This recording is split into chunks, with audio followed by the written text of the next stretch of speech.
Ne nous soumets pas à la tentation. Bien-aimés dans le Seigneur, c'est dans cette convention. Si nous sommes enfants de Dieu, nous devons réclamer que Dieu ne nous soumette pas. Parce que la tentation, c'est quelque chose qui vient du diable. La tentation, c'est quelque chose qui vient du mal, qui veut te pousser à quitter la volonté de Dieu. Souvenez-vous de Job, c'est le meilleur exemple de la tentation. C'est quelque chose qui vient pour te pousser à quitter Dieu. L'objectif pour lequel le diable avait attaqué Job, c'était uniquement et essentiellement pour que Job renonce à Dieu. Donc tout le combat que Job avait reçu, c'était pour qu'il renonce à Dieu. Tous les problèmes qui nous arrivent, parfois nous nous posons des questions. Pourquoi ma vie est-elle ainsi? Pourquoi mes problèmes ne font que s'accumuler? La réponse est bien simple. Le diable cherche à t'enlever de la présence de Dieu, de la volonté de Dieu. Il veut qu'il t'éloigne de Dieu. C'est comme ça que vous verrez certaines personnes qui disent: ah, mina choka na biakomba, mina choka, mina ngiamo ma prière yote, maisha ngwa changer. Parce que c'est le diable qui est derrière ça. Il veut que tu renonces et que tu abandonnes Dieu. Nous sommes de la race de Job. Quel que soit ce qui va t'arriver, quel que soit ce qui va m'arriver, je ne quitterai pas la présence de Dieu. Je n'abandonnerai pas Dieu. Je resterai avec lui. Parce qu'il n'y a nulle part ailleurs où il fait beau vivre. Que je manque des habits, que je manque la nourriture, que je manque de voitures, que je manque de maisons, que je manque de mariage, que je manque des enfants, que je manque un travail, que je manque tout ce que les hommes peuvent avoir.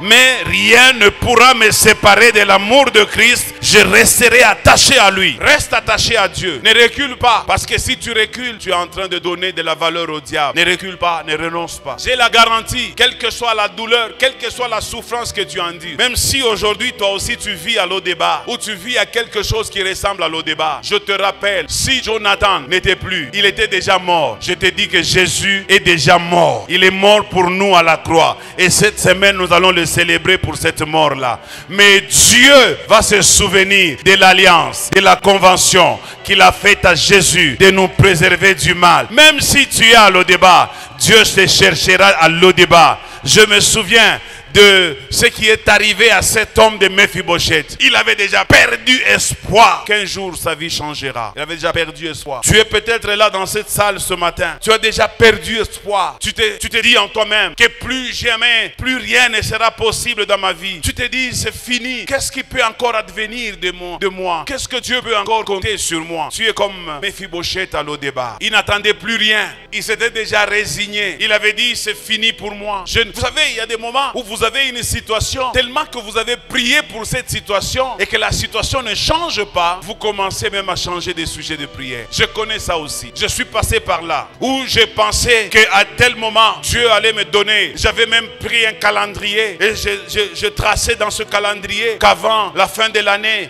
avant 5 ans, voilà ce que j'obtiendrai. Mais il fut un temps où j'ai vu que ces choses ne venaient pas. Je renonçais à tout ça. Je dis à quelqu'un, c'est pendant que tu es en train de renoncer que Dieu est en train de penser à toi. Pendant que Mephibosheth était à Lo-Debar, il ne savait pas ce qui s'est tramé dans la maison du roi. Mephibosheth ne savait pas que dans la maison du roi on était en train de parler de lui. De la même manière, je dis à quelqu'un, pendant que toi tu es dans ton Lo-Debar, tu ne sais pas ce qui est en train de se tramer dans la maison du roi. Tu ne sais pas. Jusqu'à ce qu'à un moment donné, Mephibosheth a été surpris. Il a vu des gens frapper à la porte. Imaginez, mettez-vous à la place de Mephibosheth. Il voit des gens qui viennent avec des chars, avec des chevaux. Et il comprend tout de suite qu'il s'agit de la maison royale. Qu'est-ce qu'il comprend dans un premier temps? Que ces gens sont venus pour me tuer. Parce qu'il sait que tous ceux qui étaient dans la famille de Saül ont été tués. Donc il ne restait plus que lui qui restait en vie. Il était le seul de la famille de Saül qui était resté en vie. Il a compris que quelqu'un l'a trahi. Quelqu'un l'a livré auprès de David. Et David a envoyé ses bourreaux pour qu'ils viennent le tuer. C'était ça la première compréhension. Je dis à quelqu'un, tu peux penser que ce qui vient de t'arriver maintenant là, c'est quelque chose qui est venu pour t'achever. Je dis non, tu ne connais pas. Un problème peut paraître comme un malheur, mais derrière ce problème, il y a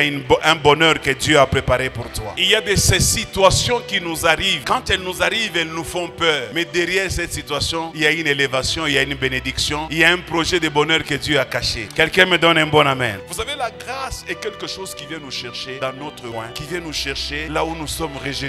La grâce, c'est quelque chose qui vient là où personne ne peut venir. La grâce, c'est quelque chose qui vient te donner des capacités là où personne ne peut venir. C'est ça la grâce. Regardez comment la grâce a frappé à la porte de Mephibosheth. La grâce, tu as besoin de la grâce. Le deuxième contenu de la capacitation, c'est la grâce. La première, c'est la convention entre Dieu. Et la deuxième, c'est la grâce. grâce a frappé à la porte de Méphibosheth. La grâce a mis Méphibosheth pour la première fois dans le char royal. La grâce peut te mettre dans un char que tu n'as pas acheté, dans un char qui appartient au roi. Je m'imagine quand Méphibosheth était entré dans le char royal et que les gens du quartier voyaient Méphibosheth partir. Certainement qu'il y en avait qui pleuraient. Méphibosheth regardait son petit village de Lo-Débar. Il se disait peut-être que c'est la dernière fois que je suis en train de voir ça. Quand la grâce te transporte, tu ne sais pas où est-ce qu'elle t'amène. Pose des questions de savoir, est-ce que je m'en sortirai? Est-ce que je réussirai? La grâce, elle est comme ça. Elle ne te dit pas tout au début. La grâce, elle vient te prendre sans tout te révéler. Elle t'amène jusqu'à ce qu'elle verra que tu te calmes un peu. Si tu ne te calmes pas, la grâce ne va pas t'amener. C'est comme ça que j'ai dit à l'église ce matin, soyez rassurés dans le Seigneur et ne soyez pas agités. Quelle que soit la situation ou les informations que vous aurez à la télévision, soyez calmes et rassurés. Quand la grâce vous saisit, vous ne comprendrez rien au départ. Ça vous emportera. Vous allez même commencer à résister. Méphibosheth a franchi la barrière royale. Il arrive là-bas, il voit David. Et quand David voit Méphibosheth, la première parole que David dit à Méphibosheth, ne crains rien. Parce qu'il savait que Méphibosheth craignait. Il craignait parce qu'il était perclus de pieds. En Israël, les boiteux ne pouvaient pas entrer dans le temple et dans la maison royale. Et quand il a vu qu'il était perclus de pieds et qu'il entrait dans la maison royale, il savait qu'on allait le tuer. Parce que c'était ça la sentence. Quand un perclus de pieds, un boiteux entre dans le palais royal, il faut le tuer. Il savait, voilà, David a trouvé une raison pour me tuer. La deuxième chose qui le faisait craindre, c'est qu'il savait qu'il était de la famille de l'ennemi de David, Saül. C'est la raison pour laquelle David lui a dit, ne crains rien. Bien-aimé dans le Seigneur est venu me dire, de te dire ce matin, dans quelle que soit la situation que tu traverses, ne crains rien. Même si tu estimes que tu n'es pas digne de t'approcher de Dieu, même si tu estimes que tu as causé tellement beaucoup de tort et que tu étais dans l'inimitié avec Dieu, mais ce n'est pas possible que Dieu me fasse ceci ou cela, je te dis ce matin, ne crains rien, ne crains rien. David dit, ne crains rien, Méphibosheth, parce qu'il a vu que Méphibosheth était en train de trembler. Seigneur, rends-moi grâce. Quand la grâce vient dans ta vie, mon ami, la grâce va t'amener à des endroits où tu auras peur. Des endroits ou des moments où tu vas trembler. Sans savoir pourquoi tu trembles. Mais parce que tu n'es pas habitué à ces endroits-là. La vie que tu as, tu n'es pas habitué à cette vie-là. Vous savez, tout homme qui vit normalement est habitué à la vie dans laquelle il est accroché. Et dès que vous le déplacez de sa vie, vous le mettez dans d'autres conditions, la personne perd d'équilibre. Parce qu'il n'a plus de repères. J'invite quelqu'un à manger à la table du roi. Que le Dieu de cette église nous approche tous à manger avec lui à la table du roi. Parce qu'à la table du roi, il y a 3 avantages. Quelqu'un me donne un bon amen. Premier avantage quand tu manges avec le roi, c'est que tu as la possibilité d'avoir la même santé que le roi. Donne-moi un bon amen. Si le roi ne tombe pas malade, moi aussi je ne tomberai pas malade. Or, Jésus n'est jamais tombé malade. Jésus n'est jamais tombé malade. Si tu manges à sa table, tu ne tomberas jamais malade. Tu auras la même santé que lui. Deuxième avantage quand on mange à la table du roi. Quand on mange à la table du roi, on a la possibilité de parler avec le roi. Si tu manges à la table du roi, tu as la possibilité de parler avec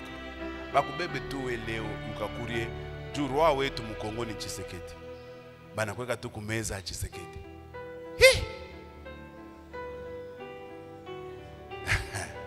Wewe mwenye imagine, mimi tasema utasema na kubenga. Wewe mwenye imagine. Unaweza kufika kumeza, unekala kumeza unasema bon appétit papa. Non, je n'ai pas faim. Unakuwa na boka ya kusema peut-être utaangusha nkanya watakwima na makuta. Président anaweza kukuuliza na kusema qu'est-ce que tu veux que je fasse pour toi? Sasa nitafutie tu kaji kushekamini. À la table du roi, on a la possibilité de parler avec le roi. Que Dieu t'approche à la table du roi. Je dis que Dieu t'approche à la table du roi. Non seulement tu auras la même santé que lui, mais aussi tu auras la possibilité de parler avec lui.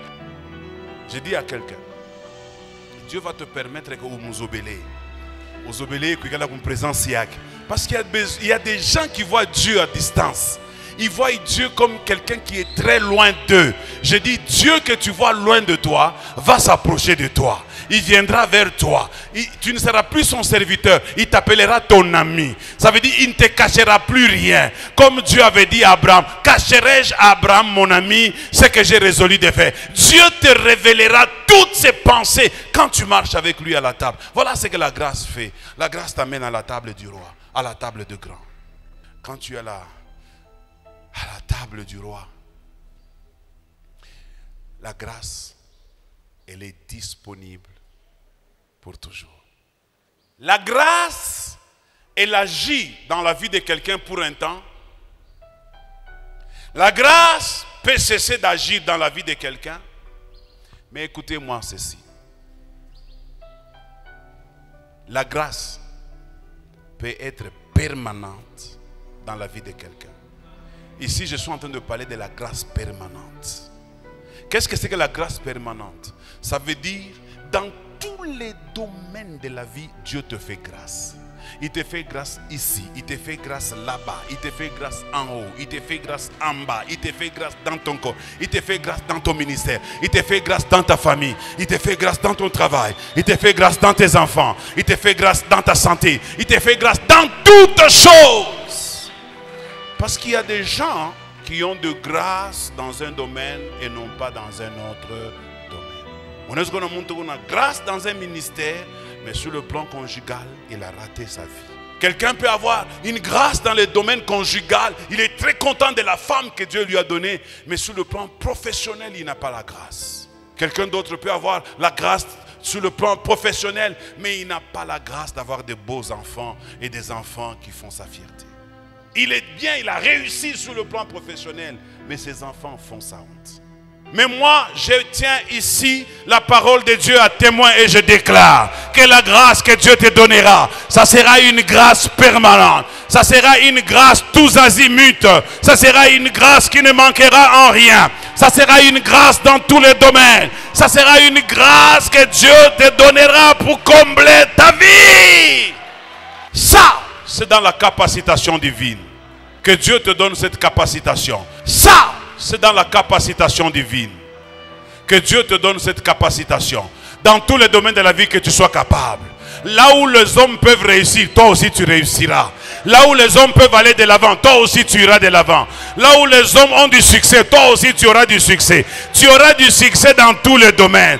Tu auras du succès dans ton entreprise. Tu auras du succès dans ta famille.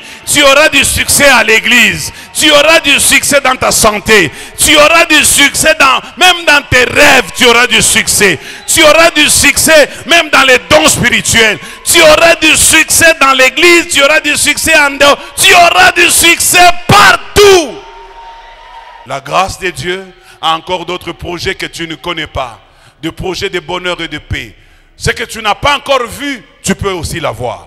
Même si on dit qu'un homme ne peut avoir que ce qu'il a vu, mais moi je te dis, ce que tu n'as pas encore vu, tu peux aussi l'avoir. À Lo-Débar, Mephibosheth n'avait jamais cru en ça. Même si tu n'as pas prié pour ça, même si tu n'as pas cru en ça, même si tu n'as jamais vu ça, Dieu va te les donner au nom de Jésus-Christ. J'ai dit Dieu va faire quoi? Il va te les... Il y a des choses que Dieu nous donne même si nous n'avons pas demandé. Il y a des choses que Dieu nous donne même si nous ne croyons pas en ça. Il y a des choses que Dieu nous donne même si nous n'avons jamais rêvé ça. Même si nous n'avons jamais eu cette vision.